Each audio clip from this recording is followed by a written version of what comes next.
Kaugnay po niyan, sinabi ni Pangulong Ferdinand R. Marcos Jr. na handa itong magpatawag ng special session para sa impeachment trial ni Vice President Sara Duterte kung sakaling hilingin ng Senado. Ayon naman kay dating Senate President Franklin Drilon, kung gagawin ito ng Pangulo, hindi ito maaaring questionin ng kahit sino. Si Daniel Manalastas sa sentro ng balita. Pupwede nga ba ang special session para masimulan na talaga ng Senado ang proseso sa impeachment trial ni Vice President Sara Duterte? Kahapon kasi sinabi ni Senate President Francis Escudero, kinakailangan ng sesyon para makonvene ang impeachment court.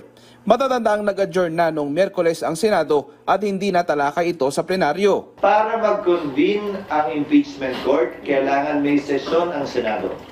Para manumpa ang impeachment ng judges, kailangan may sesyon ang Senado.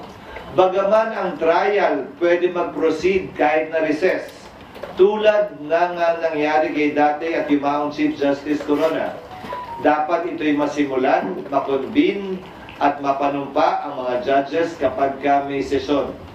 So kung may mangyayari mang aksyon o kaganapan kaugnay ito, yan ay mangyayari sa June 2, pag-resume ng Senado. Pero sabi ni dating Senate President Franklin Drilon, pwedeng remedyo ay magpatawag ang Pangulo sa Kongreso ng special session para magampanan ng Senado ang constitutional duty para sa impeachment. Ang pagpapatawag daw sa Kongreso para mag-special session para matalakay ang impeachment ay sole prerogative ng Presidente na hindi raw maaaring questionin. Pero tanong ni Escudero kay Drilon, ano ang problema kaya kailangan ng remedyo? Naihain daw ang impeachment sa Senado ilang oras bago sila nag-adjourn. Kulang daw ang oras para ito ay makonsidera. Sa pagpapatuloy daw ng sesyon sa Hunyo ay aaktuhan nila ito. Susundin ang legal na proseso at hindi rin daw nila ito mamadaliin o iaantala. Ang Pangulong Marcos Jr. tinanong na rin kahapon tungkol sa special session. If the senators ask for it, yes. Again, sila ang magde-decide. Hindi kami ang nagde-decide dito. If the Senate President calls me up on the telephone, the senators, kinausap ko yung mga senator kung pwede ba mag-special session, sure, gagawin ko. Pero kung wala silang request na ganun, ibig sabihin, may iba pa silang ginagawa. They're not yet ready. It is up to them how they decide to have their trial.